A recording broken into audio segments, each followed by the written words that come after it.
We have a spicy story today from someone who's done something I think we've all wanted to do at some point in the past. This dude on Twitter, Bhavya, made a fake founder persona with no product, no pitch deck, nothing, and went around messaging VCs. And in that email, he mentioned that he graduated from Stanford CS, he was ex-Palantir, which is a big tech company, and he used the word AI 3 total times. And you don't have to be in venture capital to understand that when he sent 34 VCs emails, 27 responding to them and 4 of them asking for a call is a huge conversion rate. He then goes on to say that the game is rigged in ways that most people don't understand. And I just want to point out that I think most people do understand this. It's kind of like saying most people don't understand that if you're 6 feet tall, jacked, and good looking, that you're gonna, on average, get a lot more responses on Tinder or Hinge than if you weren't. But either way, this post sort of ended up breaking the internet. A bunch of different business and news sites ended up picking it up, talking about how he duped a bunch of investors with these cold emails. And when something you do once works really well, the rational thing to do is to do it again. So he did it again.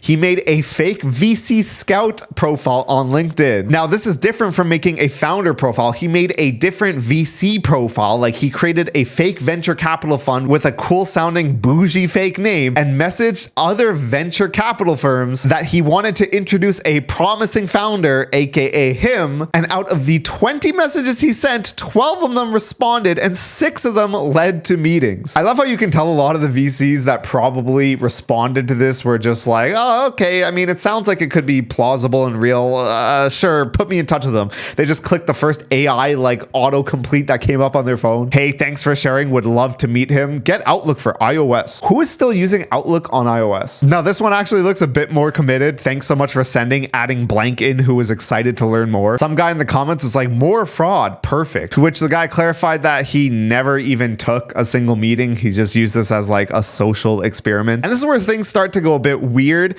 He then posted on the same day as the last post a screenshot of, it looks like some kind of legal notice from one of the venture capital firms that they want him to remove pretty much everything he posted about the whole fiasco from social media. And this is wild because he never posted any of the names or anything like that, or to my knowledge, who any of the venture capital firms were. One firm saw this and was like, oh shit, this makes the whole industry, including us, look bad because we decided to take a meeting without any due diligences whatsoever. And yeah, we want you to take this down now. They mentioned they're contacting him regarding the recent conduct related to a social experiment in which you impersonated a startup founder with fabricated credentials, including but not limited to claims of affiliation with Stanford University and Palantir Technologies for the purpose of eliciting responses from various capital venture investors, including our client. You subsequently published engagement results on public platforms referencing investor response rates and specific techniques employed to achieve said outcomes. This public dissemination of interactions procured under intentionally misleading pretenses has caused significant reputational risk and professional harm to partners and representatives of the firm. Now, let me get this straight.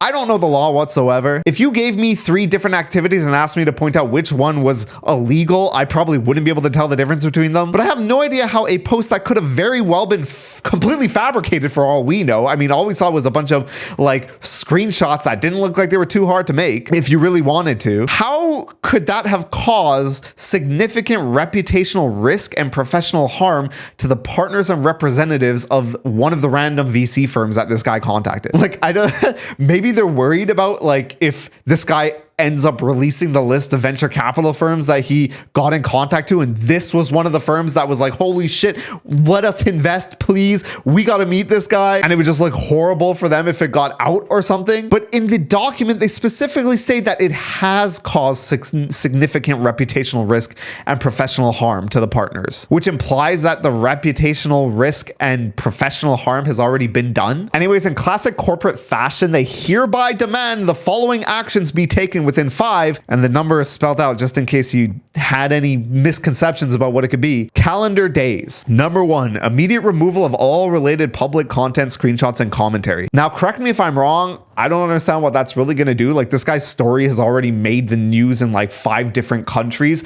how is him removing the post going to erase like any of the screenshots or anything related to it? Like, what is that doing? If anything, it makes me more interested in knowing which VC firm sent this letter. Like when I first read the original post, I wasn't like, oh man, I gotta know which VC firms this was so I can like lower their reputation in my mind. But having read that, I feel like that's sort of what I want to do. It's like the Barbara Streisand effect, where the more they want to cover it up, the more people are going to end up hearing about it. Like I remember reading his Twitter post and I wasn't even interested until I learned that one of the companies was trying to sue him. Secondly, they want written confirmation that no confidential investor correspondence will be shared further. I guess they're just trying to protect the firm name at this point. And finally, cessation of future activity that involves impersonation of founders, investors, or advisors. Reading this almost makes me think that whoever wrote this letter was like using GPT or some weird shit. Like I wouldn't be surprised if he wrote this as like some PR stunt, because I cannot conceive of a law firm on behalf of a single venture capital firm reaching out, and one of their conditions is like, listen man, you tried to defraud us, you tricked us,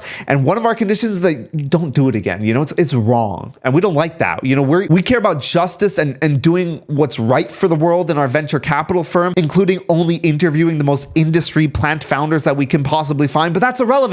We want to make sure that you're not out there harming some other venture capital firm. It's not just about us. Should you fail to comply, the firm reserves the right to initiate civil proceedings seeking damages, injunctive relief, and recovery of attorney's fees. This notice is intended as a formal warning. Please govern yourself accordingly. Oh man, I can't imagine how much the recovery of attorney's fees is going to cost this guy if he loses in this lawsuit. It sounds like they would charge a lot, considering they're fighting this Twitter bro on behalf of the rest of the world and all the venture capital firms and everything that's good, because they realize that they need to stop this crazy hooligan before things get out of control, so he can't, go ahead and elicit any other investor interest, and waste people's time, I guess. And the tweet that he posted this image in was pretty funny. A tier 3 venture capital firm is threatening to sue me. Just woke up to this. I've never heard anyone call a venture capital firm tier 3, but honestly, it's kind of fitting. He then goes on to say he's got the best lawyers. He'll bust their lawsuit wide open, and the punitive damages shall be my seed round. Again, at this point, I'm like